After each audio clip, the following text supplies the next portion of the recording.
श्री सद्गुरुनाथ महाराज की जय। सज्जन हो, आज आपण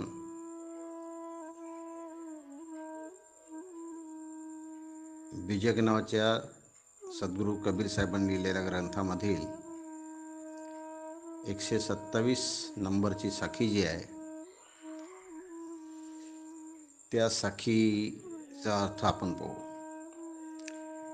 चौगोडा को देखते व्याधा भागा जाय, अचरज एक देखो हो संतो, मुवा काल ही खाय। चौगोडा, चौगोडाचा अर्थ कबीर साहेबांनी दिला आहे ते ससा। जंगलामध्ये ससा कदाचित दिसला शिकाऱ्यांना। व्याधा म्हणजे बधिक शिकारी। तर जंगलामध्ये ससाही राहतो आणि जंगलामध्ये सिंहही राहतो। त्या जंगलामध्ये शिकारी गेलेत आणि त्यांना जर ससा दिसला तर ते शिकारी काय करतील? सस्याची शिकार करतील। आणि त्यांना जर सिंह दिसला तर ते शिकारी काय करतील? शिकारी पळून जातील। त्या प्रकारे कबीर साहेबांनी या साखीमध्ये जिज्ञासू जीवाला अशी समज दिली आहे की बाबा, तुमच्या जीवनामध्ये ससा जो आहे म्हणजे अज्ञानी जीव, ज्या जीवाजवळ विकार आहे, संदेह आहे, कल्पना आहे, भास आहे, तर्क आहे, संशय आहे, हे अनेक विकार घेऊन जीवन जगणारे जीव आहे, त्याचं नाव आहे ससा। सर्वांग दृष्टीनं विकारच विकार, सदोदित विकार। विकाराचे राज्य झाले जीवावरी, भ्रम कुपावरी नेले त्यासी। जोपर्यंत मनुष्याच्या जीवनामध्ये विकार राहते तिथपर्यंत त्याचं जे जीवन आहे ते जीवन सस्यासारखं असते। त्याला लपून राहावं लागते। त्याच्यावर सगळ्यांची नजर राहते, काम क्रोधादी विकारांची, पंचविषयांची। जबवरी ज्ञान न झाले तबवरी विकारांचे राज्य झाले, आणि ज्ञान झाली या संपले आयुष्य विकारांचे। जिथपर्यंत या जीवाला ज्ञान होत नाही आपल्या वास्तविकतेचं, तिथपर्यंत हे शिकारी या जीवाची शिकार करतच राहणार, जीवाचं पतन करतच राहणार।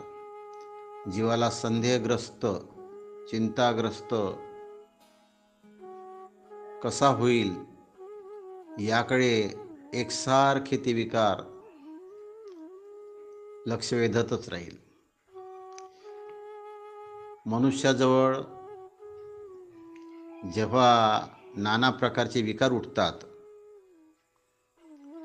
जसं सत्याचा जर अभाव राहिला तर सत्याचा अभाव असताना त्या जीवाजवळ काम नावाचा विकार येते। कामना, ही कामना आली, हा कामविकार आला की तो जीव कामाच्या पूर्ततेसाठी निष्ठुर होतो, चिंताग्रस्त राहतो।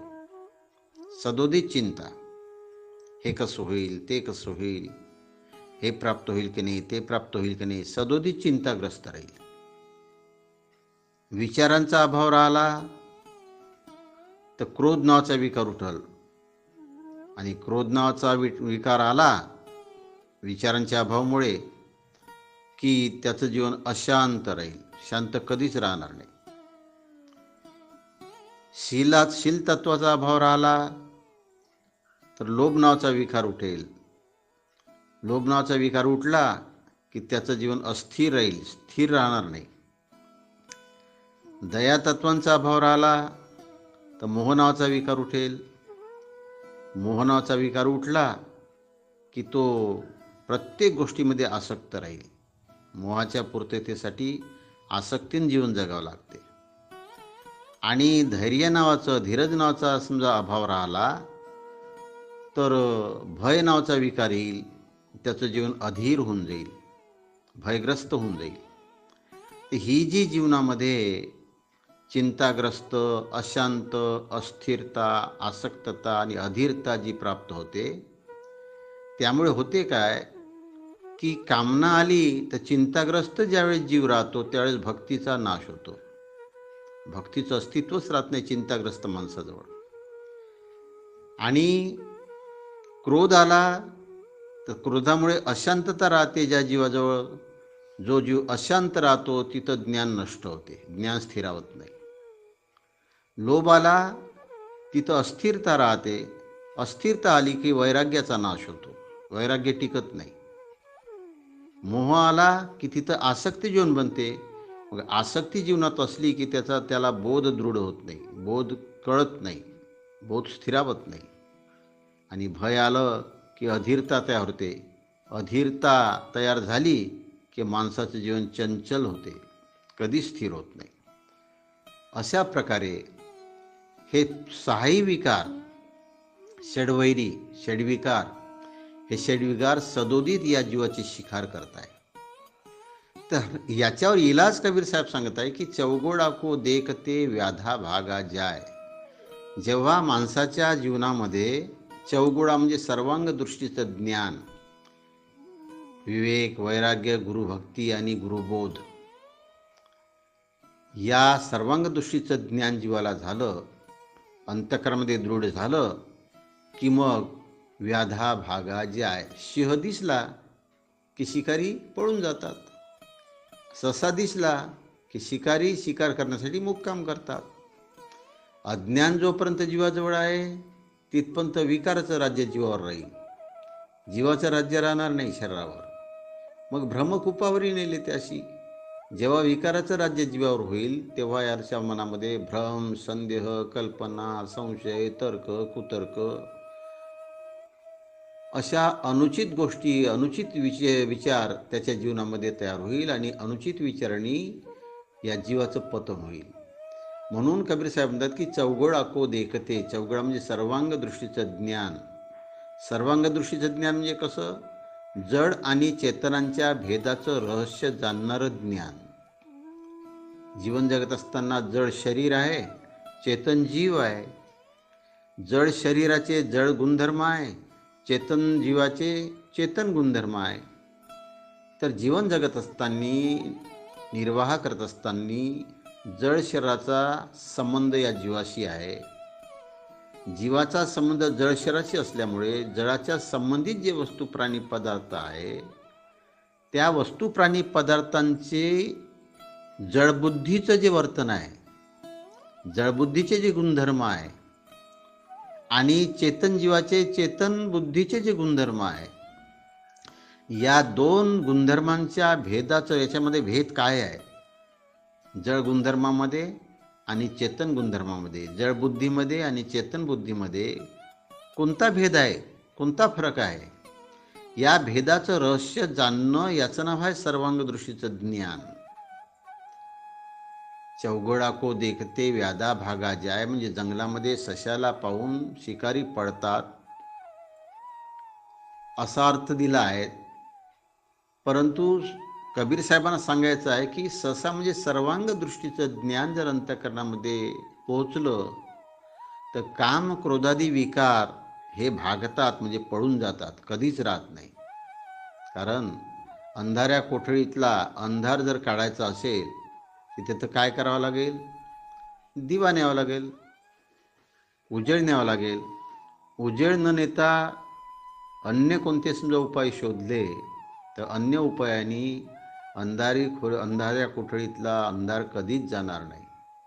तुका म्हणे सायास तो एके ठाई, दीप हाती तई अवघे बरे. जेव्हा दिवा हातात राहील, दीप प्रकाश हातात राहील, तेव्हा तो अंधार चालला जाईल. त्या प्रकारे जिथपर्यंत अज्ञान माणसाच्या अंतःकरणामध्ये आहे तिथपर्यंत हे काम, क्रोधादी शिकारी या जीवाचं पतन करतील, या जीवाला नष्टभ्रष्ट करतील, जीवाला चिंताग्रस्त बनवतील, अशांत बनवतील, अस्थिर बनवतील, आसक्त बनवतील, अधीर बनवतील. कुठपर्यंत? सर्वांग दृष्टीचं ज्ञान म्हणजे जड आणि चेतनांच्या गुणधर्मांच्या भेदाचं रहस्य जाणण्याचं ज्ञान, म्हणजे आपल्या स्वरूपाचं ज्ञान जोपर्यंत होत नाही तिथपर्यंत हे जे शिकारी आहे ते शिकारी या जीवाची शिकार करतच राहणार आहे. कारण जे शिकारी जंगलामध्ये फिरत असतात ते आपलं खाद्य पाहत असतात. आपलं खाद्य भेटलं की तो शिकारी आपलं काम करतो. पण शिकारी त्या जंगलामध्ये कुठपर्यंत राहील?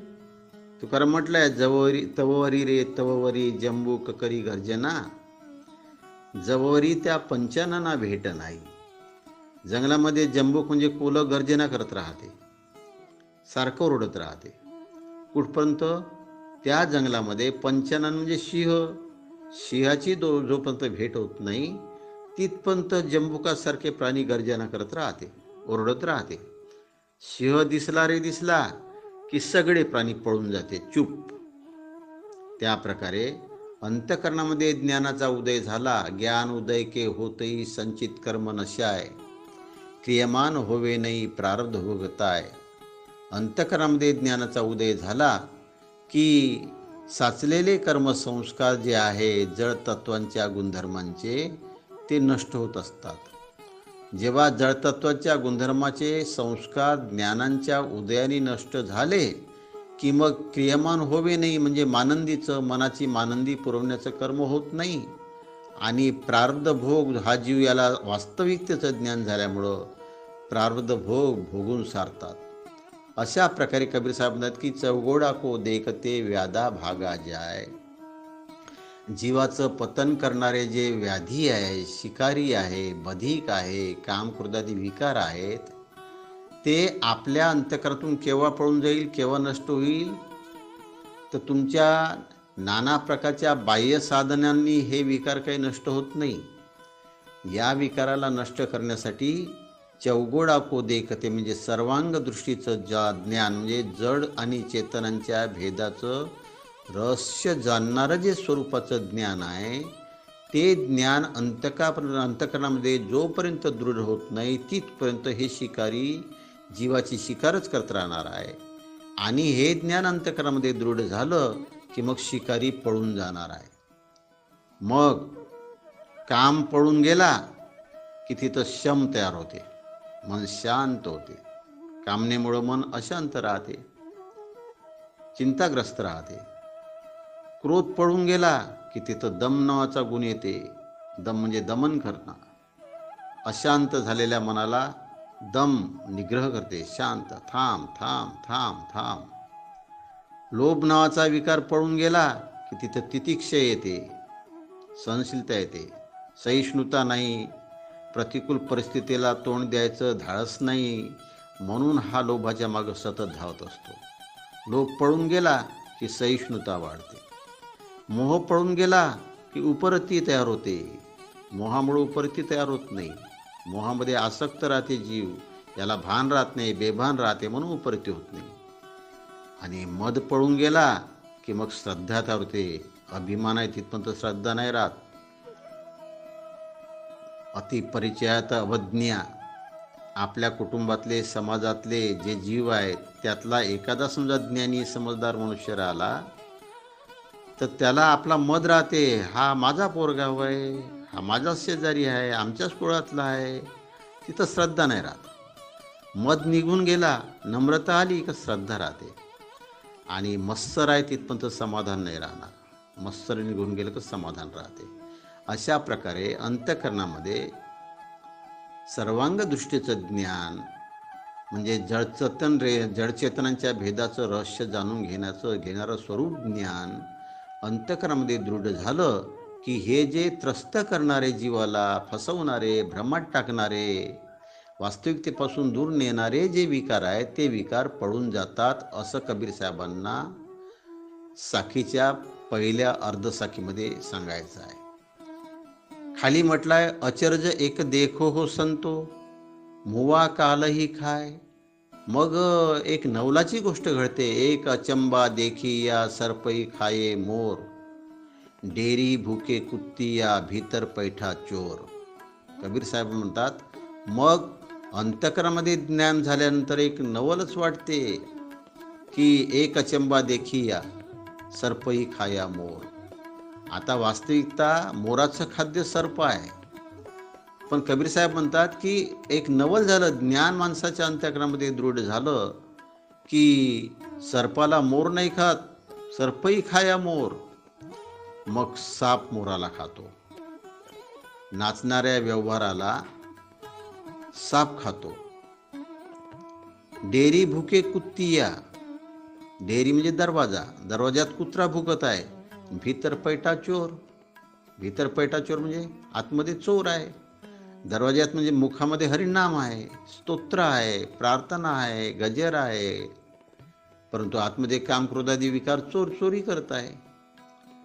तर एक आम्हाला नवल असं वाटलं की अंतःकरणामध्ये ज्ञानाचा मुक्काम झाला, ज्ञान दृढ झालं की मुवा म्हणजे मेलेलं मन, मुवा म्हणजे मुर्दा, उग्र, तेज, तीक्ष्ण, कठोर, चंचल असणारं जे मन आहे ते मुर्दावत होऊन जाते, म्हणजे शांत होते, स्थिर होते. मन तेज राहत नाही, मनाचे व्यवहार बंद होऊन जाते. हे प्रेत समान मन होऊन जाते, म्हणजे लीन होऊन जाते जीवामध्ये, ज्ञानामध्ये. असं लीन झालेलं मन कालही खाय, नाना प्रकारच्या कल्पना आहे त्या कल्पना नष्ट करतात. काल म्हणजे कल्पना, संदेह, विषयांचे ध्यास, जळाचे ध्यास, घात, याचं नाव काल आहे. तर ज्या अज्ञानामुळं, ज्या विकारामुळं, ज्या जळाध्यासामुळं, ज्या जड संस्कारामुळं जीवाचा काळ होऊन बसणाऱ्या ज्या कल्पना आहे, संदेह आहे, आदिभौतिक संदेह, आध्यात्मिक संदेह आणि आधिदैविक संदेह, संशय, संदेह, साखी नंबर 88 मध्ये याचं विवरण आहे. तर हे संपूर्ण जे संदेह आहे, तर्क आहे, अनुमान आहे, भास आहे, कल्पना आहे, संशय आहे, हे सगळे नष्ट करतात. केव्हा? जेव्हा मन मरेल तेव्हा. तुका म्हणे मन मुरे, मग जे उरे तेथीच तू. मन जोपर्यंत जिवंत आहे, ज्वलंत आहे, ताकदवान आहे, बलवान आहे, तिथपर्यंत हे जे नाना प्रकारचे संशय, तर्क, अनुमान, संदेह आहे त्याचं राज्य जीवावर राहील. जेव्हा माणसाचं मन मेल्या जाते, मुर्दावत होऊन जाते, प्रेत समान होते, तुका म्हणे मन मुरे, मग जे उरे तेची तू.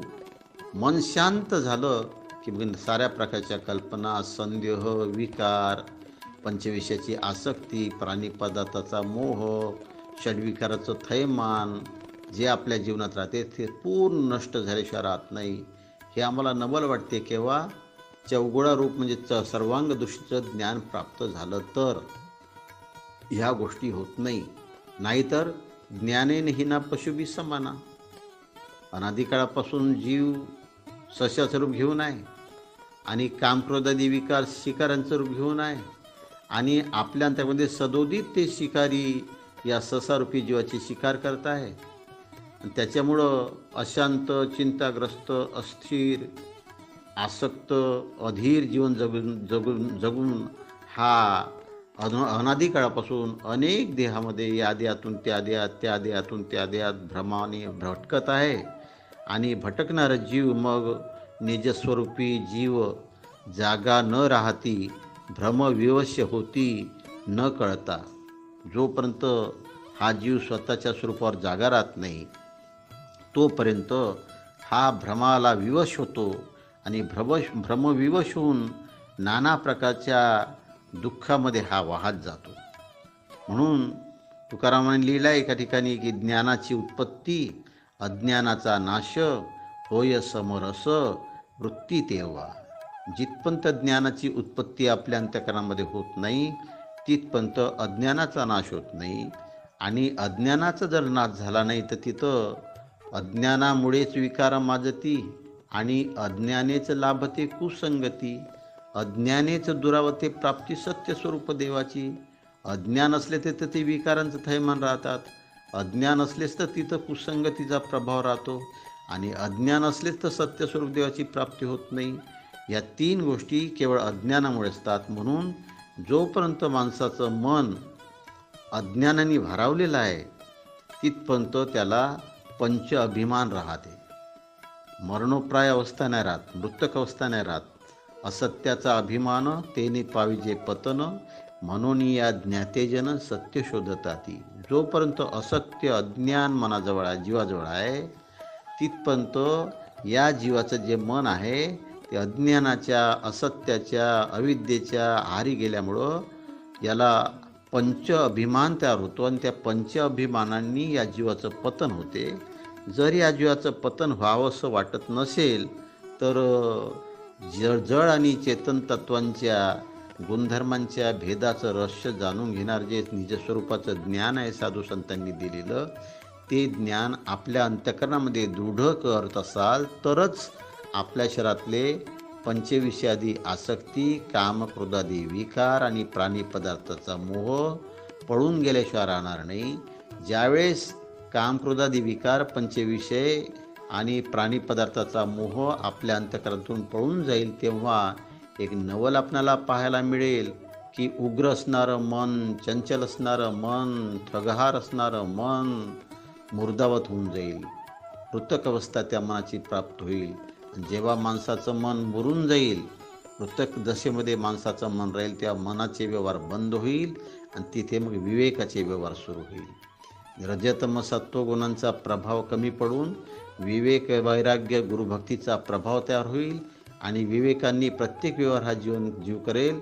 जेव्हा माणसाच्या जीवनामध्ये विवेकांनी व्यवहाराला सुरुवात होईल तेव्हा त्याच्या जीवनामधून नाना प्रकारचा संदेह, कल्पना, संदेह, संशय, तर्क, कुतर्क, माणसाला म्हणजे हेलावणारे, त्रस्त करून सोडणारे, चिंताग्रस्त करणारे, अशांत करणारे जे विकार आहे ते विकार या जीवाजवळून जाऊन तो संशयग्रस्त असलेलं मन, संदेहग्रस्त असणारं मन, भयग्रस्त असलेलं मन, चिंताग्रस्त, अशांत, अस्थिर असलेलं मन जे आहे त्या मनाला, त्या चिंतेला, त्या कल्पनेला, त्या संदेहाला पूर्ण नष्ट केल्याशिवाय राहणार नाही. कोण? अंतःकरणात पोचणारं ज्ञान. म्हणून या साखीमध्ये एकंदरीत कबीर साहेबांना सांगितलं आहे की ज्ञानानं जे मेलेलं मन आहे, मुरलेलं मन आहे, ते शांत थंड झालेलं मन, विचारांनी थंड झालेलं मन माणसाच्या जीवनामध्ये शिकारी जे आहे त्या शिकाऱ्यांनी या जीवाची शिकार आयुष्यभर अनादिकाळापासून केलेली आहेत, त्या शिकाऱ्यापासून सोडवणूक करायची असेल, त्या शिकाऱ्यापासून आपणाला स्वतः आपल्या जीवाला वाचवायचं असेल तर आपल्या अंतःकरणामध्ये संतांनी दिलेल्या स्वतःच्या स्वरूपांचं ज्ञानाचं दृढीकरण केलं पाहिजे. त्या ज्ञानाचं दृढीकरण झालं की नाना प्रकारच्या संदेहाला किंवा विकाराला किंवा संशयाला किंवा पंचविषयाच्या आसक्तीला बाहेर काढायला लागत नाही, तेच पळून जातात. त्यानंतर एक नवलाची गोष्ट पाहायला मिळते की आत्तापर्यंत उगसणारं, तेज असणारं, घोडदौड करणारं जे मन आहे ते मन प्रेतवत होऊन जाईल, मुरून जाईल. आणि मुरलं एकदाचं मन की माणसाच्या जीवनामध्ये नाना प्रकारच्या कल्पना, संदेह, विकार, थैमान माजवणारे ते नष्ट झाल्याशिवाय राहणार नाही. याकरता कबीर साहेबांनी या साखीमध्ये संतांनी दिलेलं ज्ञान आपल्या अंतःकरणामध्ये दृढ करा, तिथं पोहोचवा. मग तिथं पोहोचल्यानंतरच्या बाकी व्याधीतून तुम्ही मोकळे व्हाल. जर तुमचं ज्ञान कानामध्ये ऐकण्यापुरतं, तोंडामध्ये बोलण्यापुरतं, डोळ्यामध्ये पाहून वाचण्यापुरतं, पाठपठणापुरतं असेल, अंतःकरणामध्ये जर ज्ञान पोहोचलंच नाही, इकडे तुम्ही कितीही उपद्रव तयार केले, उपद्व्याप केले, तरी अंतःकरणातले शिकारी जे आहे ते शिकारी पळून जाणार नाही. ते शिकार घर जेरी घूर भूताय म्हणण्यासारखं इकडे आरती कराल, इकडे पाठांतर कराल, इकडे प्रार्थना कराल, पण घरामध्ये पार खतम करताय शिकारी. ज्या ते सर्वज्ञ आहे. इथून वाचण्यासाठी प्रत्येक जिज्ञासू जीवांनी आपल्या अंतःकरणामध्ये संतांनी दिलेलं जड चेतनांचं या भेदाचं रहस्य जाणून देणारं जे ज्ञान आहे ते दिलेलं ज्ञान आपल्या अंतःकरणामध्ये साठवून ठेवलं पाहिजे, दृढ केलं पाहिजे की ज्या ज्ञानाने या जीवाला नाना प्रकारच्या जडाध्यासापासून, जड संस्कारापासून वाचवता येईल आणि त्यानंतर तो जीव स्थिर, आपल्या स्वतःच्या स्वरूपामध्ये स्थिर शांत होईल आणि त्या जीवाचं कल्याण होईल, असं या कबीर साहेबांना या साखीमध्ये आपल्या जिज्ञासूंना संकेत द्यायचे आहे, सचेत करायचं आहे. हे आपण मर्म सगळ्या जिज्ञासूंनी आपल्या मनन चिंतनाद्वारे आपल्याला दृढ केलं पाहिजे, असा या साखीचा अर्थाचा अंतर्भाव आहे. हा साखीचा जो गुह्य जो अर्थ आहे तो अर्थ नेहमी चिंतन मनात ठेवावा, अशी अपेक्षा आहे कबीर साहेबांची. श्री सद्गुरुनाथ महाराज की जय.